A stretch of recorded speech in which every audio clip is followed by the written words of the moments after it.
Hello viewers, welcome to my YouTube channel. আমি আজকে তোমাদের সাথে যে বিষয়টা নিয়ে আলোচনা করব সেটা হচ্ছে 2020-21 মাধ্যমিকে যে এবিটিএ টেস্ট পেপার আছে সেই টেস্ট পেপারের একটা ইংলিশের আনসিন পোর্শন নিয়ে আমি আলোচনা করব।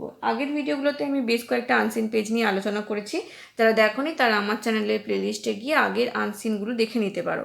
আর সিন পোর্শনও আমি সমস্ত গোটা টেস্ট পেপারের সমস্ত সিনের পেজ করিয়ে দিয়েছি, তোমরা দেখে নাও, সেটাও প্লেলিস্টে গিয়ে পেয়ে যাবে। আর যারা নতুন দেখছো তাদেরকে বলবো প্লিজ চ্যানেলটাকে সাবস্ক্রাইব করে দিও আর অল বেল আইকনটা প্রেস করে দিও।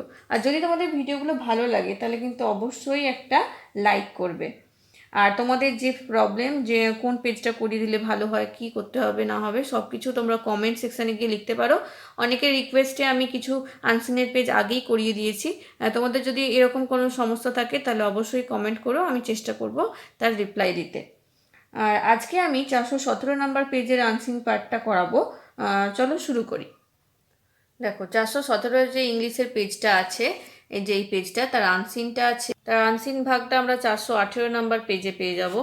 দেখো, আমরা প্রথমে পড়ে নিই আনসিনটা। এর এই এই পেজের সিনটা আমি আগেই করিয়ে দিয়েছি, তোমরা দেখে নেবে প্লেলিস্টে গিয়ে। এরপর চলো আনসিনটা পড়ে নিই। As far as the fact of my religion is concerned, from Rameshwaram I followed my destiny that took me in the world of science and technology.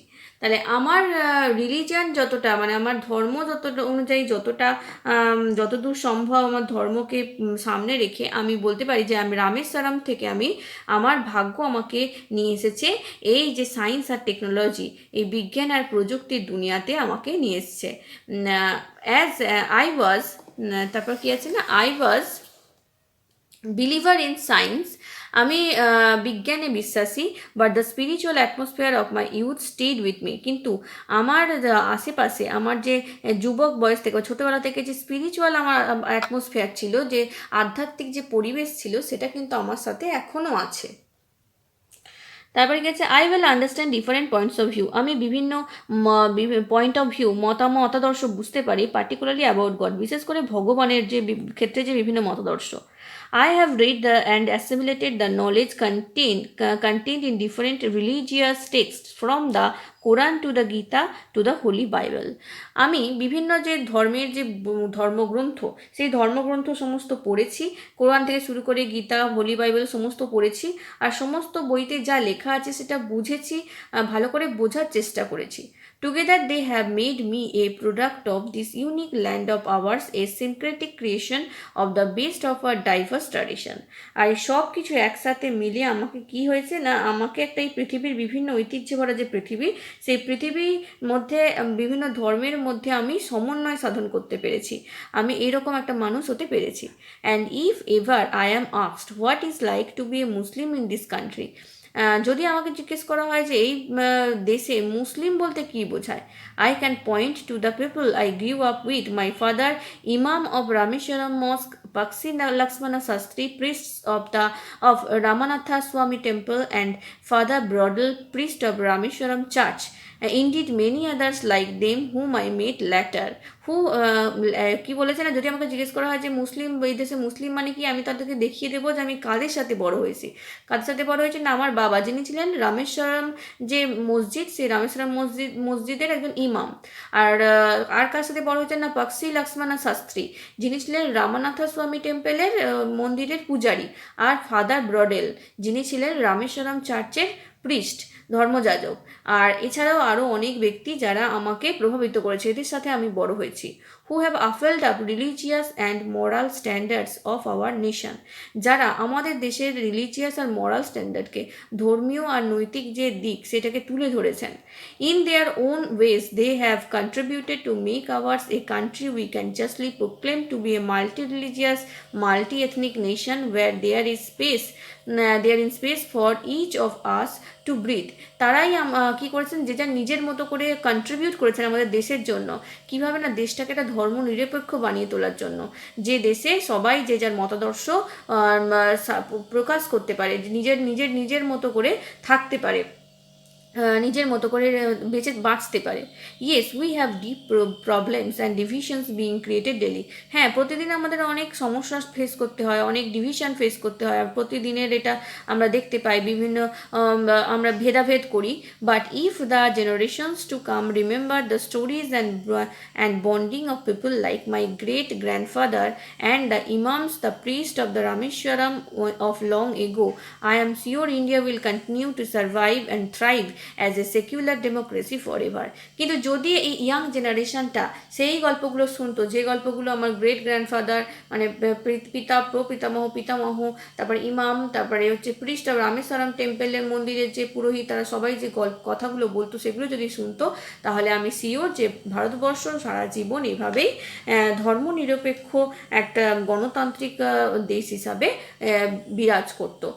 Taken from my journey by APJ Abdul Kalam's former president of India. ভারতবর্ষের প্রাক্তন president APJ Abdul কালামের যে autobiography my journey, সেখান থেকেই পোর্শনটা নেওয়া হয়েছে।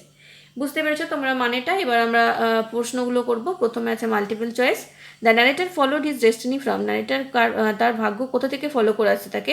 কোথা থেকে? রামেশ্বরম থেকে। তাহলে অপশন সি হবে এখানে সঠিক answer, Rameswaram. The religious text not mentioned in the passage. কোন রিলিজিয়াস টেক্সটের কথা নাম এখানে প্যাসেজে বলা নেই? হোলি বাইবেল বলা আছে, ত্রিপিটক বলা নেই, গীতা বলা আছে, কোরআন বলা। তাহলে অপশন বি হয়ে যাবে এখানে সঠিক answer, Tripitaka. The spiritual atmosphere of the narrator's youth. ন্যারেটারের যে স্পিরিচুয়াল অ্যাটমসফিয়ার সেটা কী রয়েছে, এখনও তার মধ্যে আছে। তাহলে এটা হবে স্টেড উইথ হিম। তাহলে অপশন ডি হয়ে যাবে এখানে সঠিক answer. The text is an, এই টেক্সটটা কি? একটা অটোবায়োগ্রাফি, মাত্র বললাম মাই জার্নি থেকে নেওয়া হয়েছে, তাহলে অটোবায়োগ্রাফি, অপশন বি হবে সঠিক অ্যান্সার। এরপরে দেখো, the narrator was a farmer. Narrator কী ছিলেন? আগে কে ছিলেন? কী ছিলেন? আমরা এই মাত্র বললাম, যেখানে লেখা আছে APJ Abdul Kalam former president of India. তাহলে এর উত্তর হয়ে যাবে প্রেসিডেন্ট, অপশন ডি হবে এখানে সঠিক answer. The narrator's father was a. ন্যারেটারের বাবা কী ছিলেন? বাবা ছিলেন একজন ইমাম ছিলেন, মসজিদের ইমাম। তাহলে অপশন বি হবে সঠিক অ্যান্সার, অ্যান্ড ইমাম। এরপর দেখো ট্রু ফলস আছে। প্রথমেটা আছে the narrator believes in spirituality. Narrator স্পিরিচুয়ালিটিতে, আধ্যাত্মিকতাতে বিশ্বাস করতেন। তাহলে এটা ট্রু। তিনি বিশ্বাস সায়েন্সে করতেন কিন্তু স্পিরিচুয়ালিটিতেও বিশ্বাস করতেন, তাহলে এটা ট্রু হয়ে যাবে। এই সাপোর্টিং সেন্টেন্স হবে, দেখো এই লাইনটা হবে supporting sentence. Believer in science but the spiritual atmosphere of my youth stayed with me. ঠিক আছে, এরপরে আমরা চলে আসবো পরেরটায়।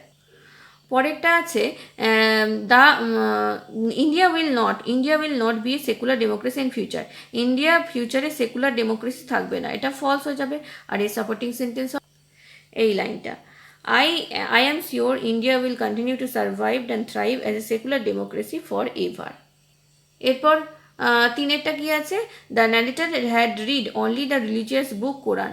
ন্যারেটার বক্তা শুধুমাত্র কোরআন পড়েছেন, এটাও ফলস হবে। শুধু কোরআন নয়, তিনি আরও বিভিন্ন ধর্মের বই পড়েছেন। সাপোর্টিং সেন্টেন্সে এই লাইনটা দেবো, I have read and assimilated the knowledge contained in different religious texts from the Quran to the Gita to the holy Bible. Clear তোমাদের সবার? এরপর আমরা সি এর দাগে প্রশ্ন উত্তরে চলে আসবো। প্রথম প্রশ্ন আছে, what type of country is India? India কী ধরনের দেশ? তাহলে আমরা লিখবো India is a secular democratic country. India হচ্ছে ধর্মনিরপেক্ষ গণতান্ত্রিক একটি দেশ। পরের প্রশ্ন আছে, how can the deep problems and divisions be solved? এই যে বিভিন্ন সমস্যা আর যে ভেদাভেদ, সেটা কিভাবে সলভ করা যাবে, সেটা কিভাবে তার সমাধান হবে?